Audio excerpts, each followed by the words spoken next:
Mga kababayan, pagkatapos ng school shooting incident, lumalakas na naman ang panawagan para sa mas mahigpit na seguridad sa mga paaralan.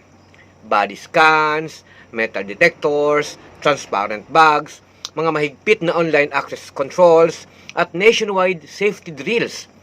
Naiintindihan natin ang pangangailangan para sa seguridad. Walang magulang, guro o mamamayan ang tumututol sa anumang makatwirang hakbang na makakapagprotekta sa ating mga anak at mga kabataan.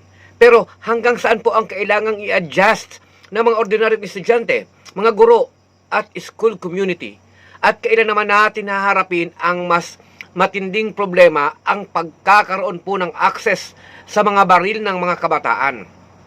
Kung tutuusin, ang nangyari pong ganitong sitwasyon, ang bata ang kailangang dumaan sa metal detector, estudyante ay kailangang magdala ng mga transparent bags, ang mga guro naman ay kailangang sumailalim sa safety training, ang school ay kailangang magdagdag ng mga security personnel at ang buong education system ang kailangang maghanda para sa posibilidad na may pumasok na armado.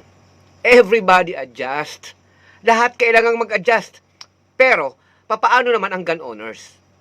Kasama ba ang mga ito, ang mga institusyon na nag-issue ng baril? Kasama ba ang sistema ng firearm custody at safekeeping sa pagbabantay para hindi mahawakan ng mga menor de edad ang mga baril na dinadala sa mga eskwelahan? Ayon mismo kay Interior Secretary John Vic Rimulya, government-issued firearms ang ginamit ng dalawang kabataan para sa school shooting, makapamaril. Ang mga insidenteng ito diyan sa Zamboanga at Tacloban ay isang halimbawa ng mismong government-issued na armas ang daladala ng mga kabataan. Papaano nahawakan, papaano napunta sa mga menor de edad ang baril na ito kung walang kapabayaan sa safekeeping ang inintrigahan ng Estado ng mga armas na ito? May problema po sa safekeeping. Yan ang dumalabas kapag po ang isang firearm ay napunta sa kamay po ng minor de edad at nagamit sa isang deadly attack. Paanong naging accessible ang armas at nakuha ng minor de edad? Yan po ay public safety issue. At kung ang gobyerno, yung gobyernong inisyong baril, ay ito ay mas lalo pong dapat nating seryosohin. Dahil kung ang gobyerno ay may kapangyarihang mag-issue ng baril sa isang opisyal o empleyado, dapat may kaakibat po itong mahigpit na inventory, custody, storage at safekeeping. Hindi sapat na alam kung sino ang may hawak ng baril. Dapat alam din natin kung nasaan at saan ito nakalagay, sino ang may access, papaano ito iingatan, at ano ang accountability kapag nawala o napunta sa iba pong kamay. Tutuloy po tayo doon po sa gagawin nating laging sagot sa paglalagay ng mas maraming security measures sa paligid po ng mga bata habang hindi natin isinasaayos ang mga proseso sa pag-iingat sa mga baril na inisyu.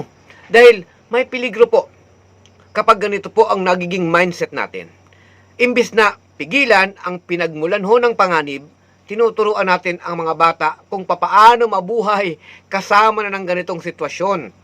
Tinuturuan natin silang mag-lockdown, tinuturuan natin silang magtago sa ilalim ng lamesa, at tinuturuan silang tumakbo kapag merong namamaril o gunman. At tinuturuan natin ang mga kabataan na parang laging takot sa sinuman. Mas pinapadala sila sa paaralang parang security checkpoint. Samantalang, bakit kailangan pang matutong mabuhay ng mga bata sa ganitong klaseng paghanib kung ang pamahalaan ay maagap na ginawan ito ng aksyon? Dito po pumapasok ang social media dimension. Oo, kailangan pong seryosong tugunan ang mga harmful online content, live streaming na mga violente at access ng mga menor de edad sa mapanganib pong mga materialis na napapanood po nila. Pero huwag ho nating gawing convenient scapegoat ang internet. Ang social media po ay maaaring maging bahagi ng isang problema, pero hindi po nito automatikong ipinapaliwanag kung papaano nagkaroon ng physical access ang isang bata sa tunay na baril. hindi natin dapat palitan ang isang napakahirap na tanong ng isang mas madali pong sino ang dapat sisihin. Ang tunay pong public safety ay hindi lamang dagdagan ang surveillance sa ordinaryong mga mamamayan. Ito po ay accountability from the source of the risk ng may hawak ng baril na binigyan po ng baril ng gobyerno. Di ba?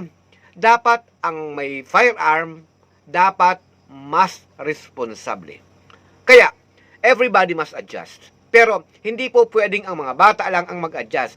Hindi po pwedeng ang mga guro lang ang mag-adjust. Hindi po pwedeng ang isko lang ang mag-adjust. Hindi pwedeng ang mga magulang ang mag-adjust.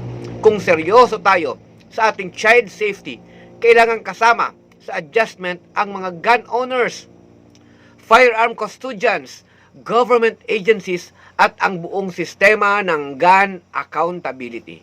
Hindi po dapat isipin kung papaano natin mapoprotektahan ang mga bata kapag nakapasok na ang baril sa paaralan. Dapat nating siguruhin na hindi madaling makarating ang baril sa kamay ng mga bata bago pa man siya makarating sa paaralan. Para po sa akin, iyan po ang mahalagang pag-uusapan po natin. Dahil ang isang lipunang seryoso sa pagpuprotekta sa mga bata ay hindi lamang nagtuturo sa kanila kung papaano makaligtas sa putukan.